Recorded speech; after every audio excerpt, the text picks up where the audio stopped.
سزاؤں کی دو قسمیں۔ بدترین قسم کا زنا پڑوسی کی عورت سے زنا کرنا ہے۔ مختلف حالات و تعلقات کے لحاظ سے زنا کے جرم میں شدت اور خفت ہوا کرتی ہے۔ معاصی کی عقوبتیں دو قسم کی ہیں۔ پوائنٹ فرسٹ، عقوبت شرعیہ۔ پوائنٹ سیکنڈ، عقوبت قدریہ۔ جب کسی گناہ کی شرعی سزا دے دی جاتی ہے تو عقوبت قدریہ بالکلیہ اٹھائی جاتی ہے یا پھر اس میں تخفیف ہو جاتی ہے۔ پروردگار عالم کسی کو ہر دو قسم کی سزا نہیں دیتا۔ ہاں، اگر شرعی عقوبت شرعی سزا گناہ کے موجبات کے لیے کافی نہ ہو اور مرض معصیت پوری طرح دور نہ ہوا ہو تو قدری سزا بھی دی جاتی ہے۔ اور جن معاصی میں عقوبات شرعیہ معطل ہے اور شارع نے کوئی شرعی سزا مقرر نہیں کی، وہاں صرف عقوبات قدریہ جاری ہوں گی۔ اور بعض اوقات عقوبات قدریہ عقوبات شرعیہ سے بھی زیادہ سخت اور وزنی ہوا کرتی ہیں اور بعض اوقات اس سے کم بھی ہوتی ہے۔ لیکن یہ ضرور ہے کہ عقوبات قدریہ عام اور ہمہ گیر ہوا کرتی ہے، قوموں اور ملکوں کو گھیر لیتی ہے، اور عقوبات شرعیہ عاصی اور مجرم کی ذات تک ہی محدود ہوتی ہیں، کیونکہ پروردگار عالم شرعی سزا اسی کو دیتا ہے جس نے جرم کیا ہے یا جو اس جرم کا سبب اور موجب بنا ہے۔ لیکن عقوبت قدریہ کا حال اور ہے۔ یہ عوام و خواص تمام کو گھیر لیتی ہے، کیونکہ معصیت جب خفیف، مستور و مخفی ہوتی ہے تو اس کی مضرت صرف عاصی اور مجرم تک ہی محدود رہتی ہے، لیکن جب اعلانیہ معصیت کا ارتکاب ہوتا ہے تو خواص و عوام تمام کے لیے مضرت رساں بن جاتی ہے۔ لوگ منکر کو دیکھیں اور اس سے انکار نہ کرے، روکنے کی کوشش نہ کرے تو خوف ہے کہ اللہ تعالیٰ اس منکر و معصیت کی سزا میں خواص و عوام سب کو شامل کر دے۔ تم اوپر پڑھ چکے ہو کہ شرعی عقوبتیں اللہ تعالیٰ نے جنایات و جرائم کے مفاسد اور طبی تقاضوں کی مقدار کے مطابق مشروع فرمائی ہیں۔ یہ شرعی عقوبات اللہ تعالیٰ نے تین قسم کی مشروع فرمائی ہیں۔ پوائنٹ فرسٹ، قتل کی سزا۔ پوائنٹ سیکنڈ، ہاتھ کاٹنے کی سزا۔ پوائنٹ تھرڈ، اور کوڑے لگانے کی سزا۔ قتل کی سزا کفر اور قریب بھی کفر جرم کے بدلہ میں مشروع ہوئی ہے، جیسے کہ زنا، لواطت وغیرہ۔ کفر سے دین و مذہب فاسد اور برباد ہو جاتا ہے، اور زنا لواطت سے نوع انسانی تباہ و برباد ہو جاتی ہے۔ اور اسی نکتہ کی بنا پر امام احمد بن حنبل رحمۃ اللہ علیہ نے فرمایا ہے، قتل کے گناہ کے بعد زنا سے برا کوئی گناہ میں نہیں جانتا۔ اس قول کے استدلال میں انہوں نے سیدنا عبداللہ بن مسعود رضی اللہ عنہ کی یہ حدیث پیش کی۔ سیدنا عبداللہ بن مسعود رضی اللہ عنہ نے نبی اکرم صلی اللہ علیہ وسلم سے پوچھا، یا رسول اللہ، گناہوں میں سب سے بڑا گناہ کون سا ہے؟ آپ نے فرمایا، تم کسی کو اللہ تعالیٰ کا ہم مثل شریک گردانو حالانکہ تم کو اللہ تعالیٰ نے پیدا کیا ہے۔ انہوں نے دریافت کیا، اس کے بعد بڑا گناہ کون سا ہے؟ آپ صلی اللہ علیہ وسلم نے فرمایا، یہ کہ تم اپنے لڑکے کو اس لیے قتل کر دو کہ وہ تمہارے ساتھ کھائے گا۔ اس کے بعد انہوں نے دریافت کیا، اس کے بعد کون سا گناہ بڑا ہے؟ رسول اللہ صلی اللہ علیہ وسلم نے فرمایا، یہ کہ تم اپنی پڑوسی کی بیوی سے زنا کرو۔ صحیح البخاری و صحیح مسلم۔ اس کی تصدیق اللہ تعالیٰ نے قرآن حکیم کے اندر فرمائی، اور اللہ کے ساتھ کسی دوسرے معبود کو نہیں پکارتے اور کسی ایسے شخص کو جسے قتل کرنا اللہ تعالیٰ نے منع کر دیا ہو وہ بجز حق کے قتل نہیں کرتے، نہ وہ زنا کے مرتکب ہوتے ہیں۔ سورۃ الفرقان۔ رسول اللہ نے ان گناہوں کا ذکر فرمایا جو ہر نوع کے گناہوں میں بڑے گناہ ہیں۔ سائل کے سوال سے معلوم ہوتا ہے کہ وہ بڑے سے بڑے گناہ دریافت کر رہا تھا، تو آپ صلی اللہ علیہ وسلم نے اس کے سوال کے مطابق جواب دیا اور بڑے بڑے گناہ بتلا دیے کہ شرک کی اقسام میں بڑی قسم یہ ہے کہ اللہ کے ساتھ ساتھی ٹھہرایا جائے۔ قتل کرنے میں بڑے سے بڑا قتل یہ ہے کہ آدمی اپنے لڑکے کو اس لیے قتل کر دے کہ وہ کھانے میں اس کا شریک ہوگا۔ زنا کے تمام اقسام میں عظیم ترین زنا یہ ہے کہ آدمی اپنے پڑوسی کی بیوی سے زنا کرے۔ زنا کے درجے دو چند بقدر مدارج حرمت کے بڑھتے ہیں۔ شوہر والی عورت سے زنا کاری کرنا بغیر شوہر والی عورت کے ساتھ زنا کرنے سے بدرجہ بڑا گناہ ہے اور موجب عقوبت و سزا ہے، کیونکہ شوہر والی عورت سے زنا کرنے میں شوہر کی حرمت و عزت کی دیوار بھی توڑی جاتی ہے، اس کا بستر بگاڑا جاتا ہے، غیر کا نطفہ اور نسب اس کے سر مونڈھا جاتا ہے، نیز اس قسم کی اور بھی بہت سی تکالیف اس کے شوہر کو پہنچتی ہیں، اور اس لیے یہ زنا بغیر شوہر والی عورت سے زنا کاری کرنے سے زیادہ بھاری اور زیادہ وزنی گناہ ہے۔ اور پھر اگر اس عورت کا شوہر اس کا پڑوسی ہے تو جرم اور بھی وزنی ہو جاتا ہے کہ زنا کے ساتھ پڑوسی کی بے حرمتی اور بے عزتی بھی ہو رہی ہے، اور اسی لیے رسول اللہ نے زنا کی اقسام میں سے اسی زنا کا ذکر فرمایا جو سب سے زیادہ تکلیف دہ اور ایذا رسا ہے۔ اسی طرح مہلک جراثیم میں یہ سب سے بڑا جرم ہے، اور اسی زنا کے متعلق رسول اللہ صلی اللہ علیہ وسلم نے فرمایا ہے، وہ آدمی جنت میں داخل نہیں ہوگا جس کے شر سے اس کا پڑوسی محفوظ نہ ہو۔ صحیح مسلم۔ اور بڑے سے بڑا شر یہی ہے کہ اس کی عورت کے ساتھ زنا کاری کی جائے، اور اندلہ پڑوسی کی عورت سے زنا کرنا بے شوہر کی 100 عورتوں سے زنا کرنے سے بھی زیادہ بھاری ہے۔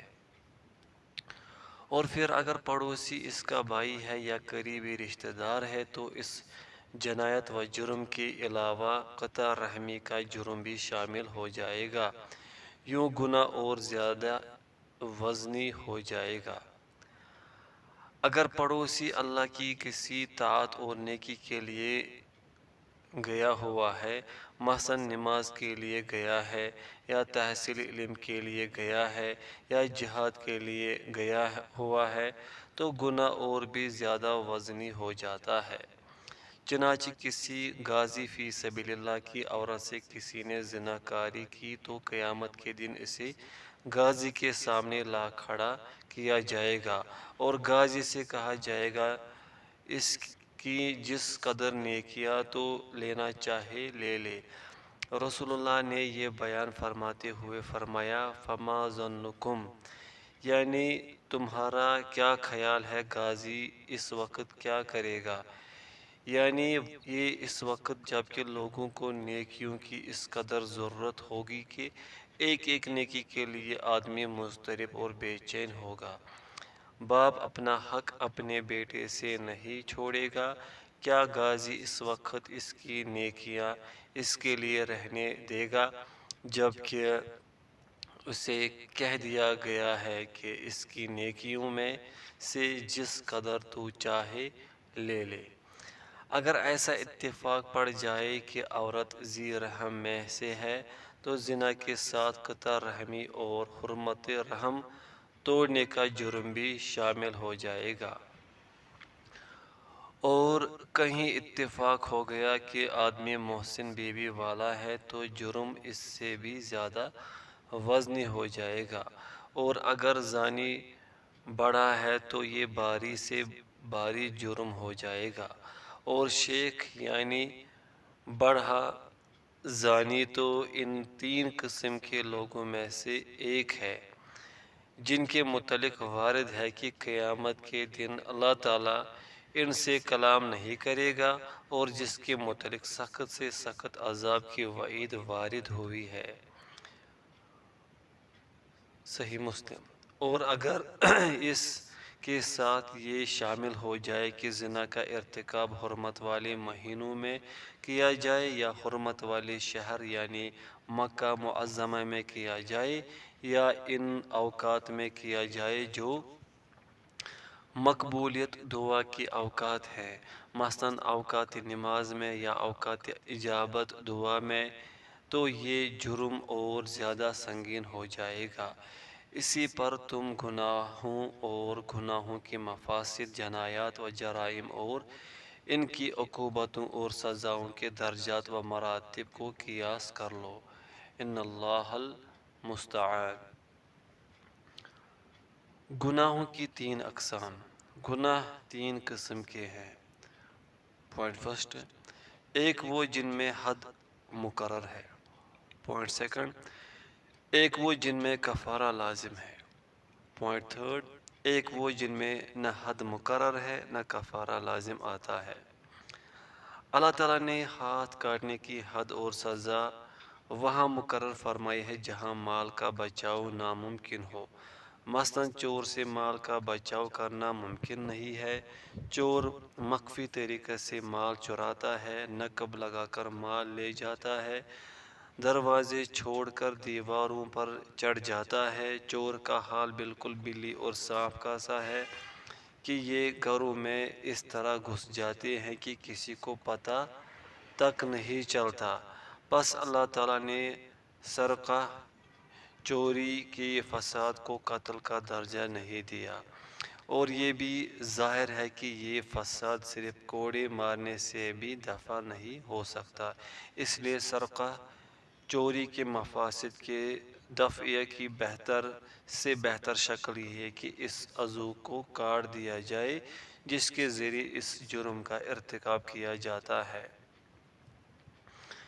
جن جنایات و جرائم میں عقل خراب ہو جاتی ہے اس میں کوڑوں کی سزا مشروع فرمائی، اور قذف و تہمت میں یہ سزا تجویز فرمائی کہ قاذف تہمت لگانے والے کی آبرو ریزی کر دی جائے۔ پس اللہ تعالیٰ نے عقوبت شرعیہ کی 3 قسمیں قرار دی ہیں۔ اسی طرح کفارہ کی بھی 3 قسمیں ہیں۔ اول، غلام آزاد کرنا۔ دوم، مسکینوں کو کھانا کھلانا۔ صوم اور روزے رکھنا۔ باری تعالیٰ کے ہاں معاصی کی انواع۔ حق سبحانہ و تعالیٰ نے گناہوں کی 3 قسمیں قرار دی ہے۔ اول، ایک وہ جن میں حد قائم کی گئی ہے، جن جرائم میں حد مقرر کی گئی ہے ان میں کفارہ نہیں رکھا بلکہ حد ہی کو کافی قرار دیا گیا ہے۔ دوم، وہ جن میں حد مقرر نہیں کی گئی بلکہ کفارہ مشروع کیا گیا ہے، مثلاً کسی نے رمضان المبارک میں دن کے وقت بیوی سے ہم بستری کر لی یا حالت احرام میں ایسا کر لیا، اور مثلاً زہار، قتل، خطا یا قسم کا توڑنا وغیرہ۔ صوم، گناہوں کی تیسری قسم وہ ہے جن میں شارع نے نہ حد قائم کی ہے نہ کفارہ مقرر کیا ہے۔ اس قسم کے جرائم کی 2 قسمیں ہیں۔ پوائنٹ فرسٹ، ایک وہ جن کا محرک کوئی امر طبعی نہیں ہے، مثلاً غلیظ کھا لینا، پیشاب یا خون پی لینا۔ پوائنٹ سیکنڈ، دوسری وہ جن کی خرابیاں ان خرابیوں اور گناہوں کے مقابلے میں کم ہے کہ جن میں حد مقرر کی گئی ہے، مثلاً کسی عورت کی طرف دیکھنا، اس کا بوسہ لینا، چھو لینا یا اس سے بات چیت کرنا یا پیسہ 2 پیسہ کی چوری کر لینا وغیرہ۔ شارع نے ان ہر دو قسم کے جرائم میں نہ حد مقرر فرمائی نہ کفارہ مشروع فرمایا۔ ذیل کے 3 قسم کے جرائم میں شارع نے کفارہ مشروع فرمایا ہے۔ پوائنٹ فرسٹ، ایک وہ جرم جو اصل میں جرم نہ تھا بلکہ فعل مباح تھا، لیکن کسی مخصوص حالت میں شارع نے اسے حرام قرار دیا ہے، اور اس حالت میں جس میں اس کو حرام قرار دیا گیا تھا اس فعل کا ارتکاب کر لیا۔